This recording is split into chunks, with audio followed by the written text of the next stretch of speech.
Halo, welcome back. Kali ini kami akan lanjut membahas series Jalinan Terlarang. Tapi sebelum itu jangan lupa untuk selalu support channel kami dengan cara klik like, share, subscribe, dan jangan lupa follow sosial media kami ya. Oke, langsung saja kita bahas series Jalinan Terlarang episode 9. Rangga kehilangan akalnya. Dia mencekik Gina. Hal tersebut membuat Gina hampir kehilangan kesadarannya. Beruntung Dina datang dan meminta Rangga melepaskan tangannya dari lehernya Gina. Dina mengatakan, "Rangga, istighfar." Nah, karena hal itu, Dina langsung mengusir Gina dengan mengatakan, "Pergi dan jangan ganggu anak saya lagi." Pergi dan jangan ganggu anak saya lagi. Syafa baru pulang dan saat itu Rani bertanya, "Syafa, habis dari mana kamu? Sama Marwan ya? Berduaan aja." Syafa mengatakan, "Aku habis ngasih surat cerai ke Rangga." Mendengar hal itu, Rani sangat senang dan mengatakan, "Alhamdulillah Syafa, akhirnya kamu sadar juga. Ini emang jalan yang terbaik buat kamu. Kamu itu masih muda, jalan kamu masih panjang. Kamu masih bisa mulai hidup baru lagi dengan cinta pertama kamu, Marwan." Syafa mengatakan, "Kayaknya cuman mama deh yang senang anaknya cerai. Belum juga resmi, udah dijodoh-jodohin aja sama laki-laki lain." Rani mengatakan, "Mama kan cuman mau yang terbaik buat kamu. Marwan itu sayang banget sama kamu. Pasti kamu akan bahagia." Syafa mengatakan, "Bahagia? Dari mananya mah? Kenapa selama ini orang-orang merasa paling tahu apa yang terbaik buat aku, yang buat aku bahagia? Tapi nggak ada satu orang pun yang bertanya, 'Syafa, kamu maunya apa?'" Syafa, kamu maunya apa? Rani mengatakan, "Sekarang kamu mau nyalahin mama? Salahin keluarga kamu juga?" Syafa menjawab, "Enggak, aku nggak salahin kalian. Aku nyalahin diri aku sendiri. Aku nyalahin diri aku karena aku nggak ngakuin kalau aku berdiri di antara keluarga yang toksik. Mau sampai kapan mama jual aku?" Rani mengatakan, "Kamu ngomong apa sih? Kamu jangan ngomong sembarangan ya. Kapan mama jual kamu? Kapan?" Syafa mengatakan, "Waktu aku SMA, mama ajak aku ke hotel-hotel, ke bar-bar untuk kenalin aku sama laki-laki kaya, buat jadi suami aku. Mama lupa itu. Mama jual aku ke Pak Richard buat bayar hutang mama. Mama lupa. Mama tahu aku buru-buru nikah sama Rangga, itu karena aku takut saat kita pindah ke Jakarta, mama akan jual aku lagi. Mama itu perempuan, tapi mama nggak bisa jaga anak perempuan mama sendiri. Jakarta, mama akan mau langsung ngejual aku lagi ke laki-laki lain. Karena hal itu, Rani mengatakan, "Syafa, mama nggak bermaksud jual kamu. Enggak, wajar kalau mama pengen kamu punya suami kaya. Karena kamu itu cantik, pintar. Kamu pantas dapat yang lebih baik." Syafa mengatakan, "Terbaik versi siapa? Terbaik buat aku atau terbaik buat mama?" Rani mengatakan, "Buat mama kamu bilang, Syafa. Mama udah susah payah besarin kamu, besarin kakak kamu, besarin adik kamu dengan susah payah, dan sekarang ini balasan kamu." Saat itu Rani mengusir Syafa. Karena hal itu Syafa mengatakan, "Mama usir aku? Nggak salah mah. Rumah ini siapa yang ngurusin? Aku kan. Kalau ada tagihan, siapa yang bayar? Aku kan. Kok aku yang pergi? Siapa yang ngurus rumah ini? Aku." Rani menjawab, "Kamu bilang kamu yang bayar semua. Kamu yang ngurusin semua. Tapi kamu ngerasa paling tersiksa di sini. Ya udah keluar aja. Nggak perlu kamu tinggal di sini." Syafa mengatakan, "Mama nggak pernah sayang aku." Hal itu membuat Rani histeris.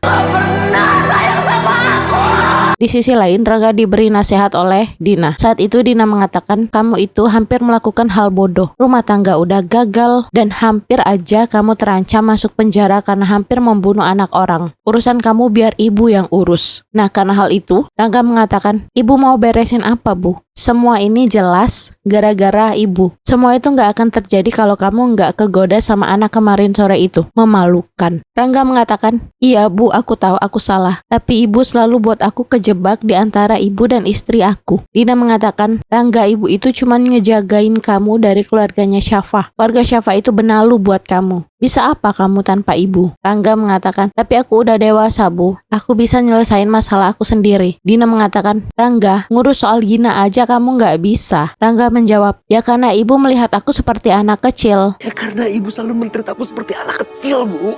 "Ibu selalu minta aku untuk nurutin semua permintaan ibu. Sekolah, kuliah, itu pilihan ibu. Sampai tempat di mana aku harus bekerja, itu juga pilihan ibu. Aku tuh cuma jadi boneka untuk ibu. Ibu udah gagal besarin kamu." Rangga menjawab, "Ibu nggak gagal Bu, aku emang nggak bisa bisnis. Dan aku nggak bisa kerja kantoran. Tapi aku bukan bapak Bu." Rangga mengatakan, "Aku akan buat Syafa pulang. Hanya ada satu perempuan di hidup aku. Aku nggak bisa janji bisa sukses atau banyak uang. Tapi aku bisa janji satu hal sama ibu. Aku nggak akan pernah jadi seperti bapak." Rangga memeluk ibunya. Aku gak akan pernah jadi seperti bapak, Bu. Di satu sisi Gina menguping pembicaraan Dina dan Rangga. Saat itu Gina mengirimkan pesan ke seseorang. Esoknya Syafa ingin pergi kerja. Al mengatakan, semalam mama gak bisa tidur. Kamu baikanlah sama mama. Gak enakan kalau di rumah situasinya tegang gini. Mendengar hal itu, Syafa tidak mengatakan apapun lalu memutuskan untuk pergi kerja. Di sisi lain, Marwan menuju ruang VIP room untuk menemui seseorang. Dan ternyata orang yang ditemui oleh Marwan itu adalah Gina. Saat itu Marwan mengatakan, kamu ngapain lagi Gina? Aku berharap ini jadi pertemuan terakhir kita. Aku gak mau ada orang lain tahu tentang hubungan kita. Aku gak mau masa lalu kita merusak masa depan. Sejak saat itu, Marwan dan Gina menjadi dekat, hingga Gina dan Marwan melakukan hubungan terlarang. Namun setelah Gina memberikan semuanya, Marwan menghilang, gak ada kabar. Kamu selalu minta yang lebih dari hubungan kita. Padahal aku udah jujur, aku gak pernah beri harapan ke kamu. Aku gak pernah janji apapun sama kamu. Kamu gak akan pernah jadi istri aku. Dunia kita itu beda, tujuan kita beda. Kamu gak akan pernah bisa jadi istri aku.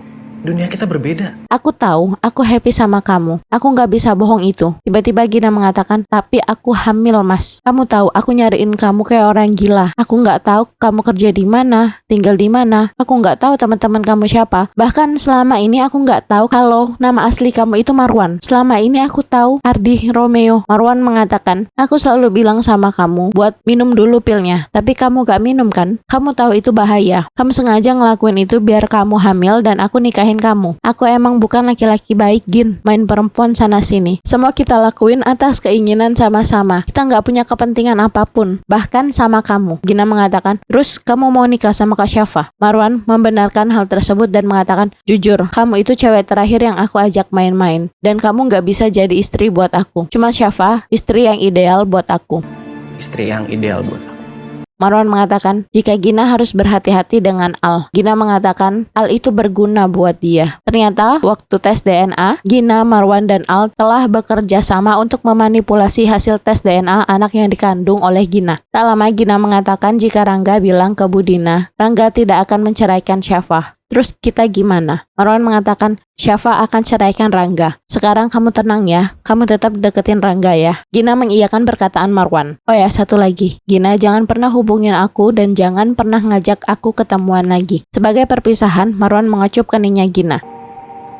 Dan jangan pernah ajak aku ketemu lagi. Rangga berusaha untuk membujuk Syafa agar tidak menceraikannya. Namun Syafa tidak ingin mendengarkan perkataan Rangga. Sampai akhirnya Syafa merasakan pusing. Karena hal itu Rangga langsung membawa Syafa ke rumah sakit. Saat itu dokter datang dan mengucapkan selamat kepada Rangga dan Syafa. Ternyata program bayi tabungnya Syafa berhasil. Mendengar hal itu, Rangga dan Syafa sangat bahagia. Saat di mobil, Rangga bertanya, gimana caranya Syafa mengikuti program bayi tabung? Syafa menjawab, sebelumnya aku minta maaf ya, aku udah palsuin tanda tangan kamu. Karena itu diminta oleh pihak rumah sakit. Rangga mengatakan, terus biayanya gimana? Syafa menjawab, aku sempat gadaikan cincin nikah kita. Sisanya aku cicil per bulan. Nih, maaf aku udah nggak butuh ini lagi. Rangga mengatakan, enggak, yang ini cincin cuman buat kamu. Kamu sadar nggak sih? Dengan berhasilnya program ini, Allah berikan aku kesempatan kedua. Syafa mengatakan, aku nggak perlu bantuan kamu untuk besarin anak ini. Rangga terus membujuk Syafa, namun Syafa mengatakan, itu urusan kamu. Malam itu, Rangga mengantarkan Syafa ke rumahnya. Saat itu Rani langsung mengatakan, Rangga, ngapain kamu nganterin Syafa pulang? Saat itu Rangga mengatakan, Mah, ada kabar baik, Syafa hamil. Alhamdulillah mah, ada berita baik. Syafa hamil. Rangga langsung diusir oleh keluarganya Syafa. Esoknya Syafa pergi kerja. Saat itu Syafa sedang menunggu angkot. Tiba-tiba ada taksi yang berhenti. Ternyata yang keluar dari taksi tersebut adalah Gina. Saat itu Gina langsung bertanya, Kak Syafa, kamu itu pura-pura hamil atau enggak sih?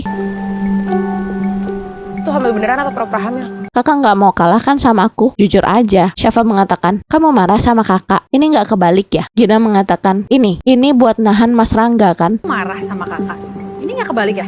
Biar kakak nggak diceraikan sama Mas Rangga. Syafa menjawab, Gina, bukan Mas Rangga yang mau minta cerai, tapi kakak yang minta cerai. Udah ya, kalau ada apa-apa langsung aja ke Mas Rangga. Syafa pergi meninggalkan Gina. Namun Gina mengatakan, aku belum selesai ngomong. Kenapa kakak nggak ceraikan Mas Rangga sekarang? Syafa menjawab, Gina, dalam Islam itu ada aturannya. Orang hamil nggak bisa cerai. Udah kakak udah telat banget. Namun saat itu Gina mengatakan, kakak tahu nomor aku diblok sama Mas Rangga. Syafa pun menjawab, ya kamu tanya aja langsung sama orangnya. Dalam Islam itu ada peraturan orang hamil nggak bisa cerai. Saat Syafa ingin menaiki angkot, Gina menahannya dan hal itu membuat Syafa terjatuh. Oke guys, sampailah kita di penghujung cerita. Untuk mengetahui kelanjutan ceritanya tetap stay di channel YouTube kami. Thank you for watching and see you.